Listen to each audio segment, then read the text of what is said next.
क्या आप जानते हैं जियो से पहले एक इंटरनेट यूजर करीबन 150 से 200 MB पर मंथ यूज करता था और आज जियो के बाद एक एवरेज इंटरनेट यूजर करीबन 20 से 25 GB पर मंथ यूज करता है। अगर जियो नहीं होता तो आप मुझे स्क्रीन पर इस तरीके से देख नहीं रहे होते, मैं इस तरीके से वीडियो नहीं बना रहा होता। 300 रुपए में 1 GB इंटरनेट हम पर मंथ यूज कर रहे होते और India top 3 internet consumption country में शामिल नहीं हो पाता। मुकेश अंबानी ने टेलीकॉम इंडस्ट्री में 3 लूपहोल्स को आइडेंटिफाई किया। लूपहोल नंबर 1 स्पीड, करीबन 100 से 200 MB की फाइल डाउनलोड होने में 1 से 1.5 घंटा लगता था। लूपहोल नंबर 2 प्राइसिंग, इंडिया में इंटरनेट का प्राइस काफी ज्यादा हाई था, करीबन 1 GB इंटरनेट 300 रुपए पर मंथ पर मिलता था। लूपहोल नंबर 3 सिर्फ 27% इंडिया 2015 तक इंटरनेट यूज करता था। मुकेश अंबानी ने देखा यहाँ बहुत बड़ी अपॉर्चुनिटी है बिजनेस बनाने की, क्योंकि आने वाला टाइम इंटरनेट और टेक्नोलॉजी का ही है। उन्होंने सोचा अगर हम कम रेट पर हाई स्पीड इंटरनेट स्केल में प्रोवाइड करें तो बहुत बड़ी अपॉर्चुनिटी है एक बिजनेस क्रिएट करने की, और तभी उन्होंने इंटरनेट इंडस्ट्री को डिसरप्ट करने का प्लान बनाना शुरू किया। पर जियो को लॉन्च करना मुकेश अंबानी के लिए इतना भी आसान नहीं रहा।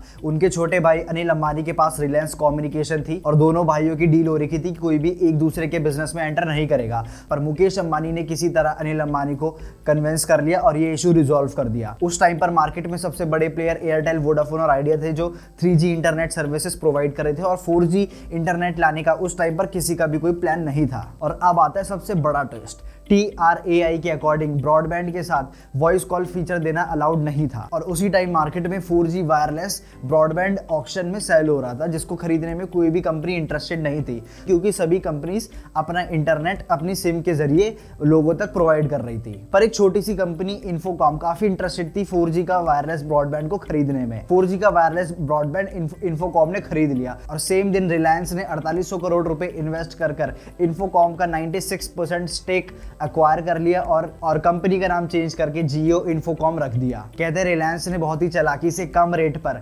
4G वायरलेस ब्रॉडबैंड को खरीद लिया। अगर रिलायंस डायरेक्टली मार्केट में ऑक्शन करने जाता तो काफी सारे बड़े प्लेयर एयरटेल, वोडाफोन और आइडिया भी ऑक्शन में बिडिंग करने आते, जिससे ब्रॉडबैंड को काफी ज्यादा कीमत देकर खरीदना पड़ता। और सबसे मजे की बात, उसी साल TRAI ने रूल चेंज कर दिया। अब ब्रॉडबैंड के साथ वॉइस कॉल फीचर भी कंपनी प्रोवाइड कर सकती थी। एयरटेल सबसे बड़ा प्लेयर था टेलीकॉम इंडस्ट्रीज में, और जियो ने कस्टमर्स को अपनी तरफ खींचने के लिए 2.5 लाख करोड़ रुपए की इन्वेस्टमेंट करी और 3 महीने तक फ्री इंटरनेट पूरी इंडिया में प्रोवाइड किया। शुरू के 83 डेज के अंदर जियो के पास 5 करोड़ यूजर बन गए, जिसको देखते हुए जियो ने फ्री इंटरनेट सर्विसेज 3 महीने के लिए और बढ़ा दी, और पहले 6 महीने में जियो के पास 10 करोड़ यूजर बन गए। सभी टेलीकॉम कंपनीज 3G नेटवर्क पर ऑपरेट कर रही थी और कस्टमर्स धीरे धीरे 3G से 4G पर शिफ्ट हो रहे थे। सिचुएशन कुछ इस तरीके से बन गई थी कि 3G में कस्टमर रुक नहीं रहे और 4G इतनी जल्दी कंपनीज लॉन्च नहीं कर सकती, बिकॉज 4G नेटवर्क में जियो ने काफी बड़ा एंट्री बैरियर लगा दिया था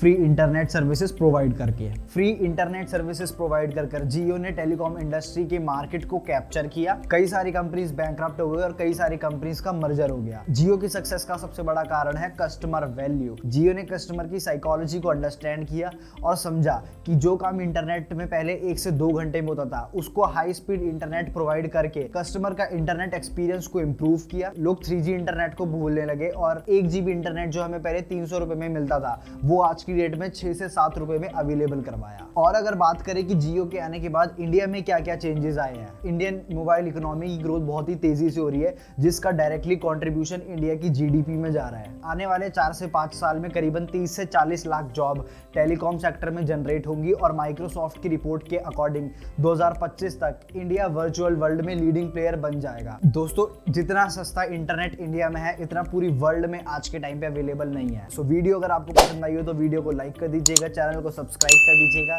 मैं इसी तरीके की इंफॉर्मेटिव वीडियोस आप सभी लोगों के लिए लाता रहूंगा। तो चलिए मिलते हैं आपसे अगली वीडियो में।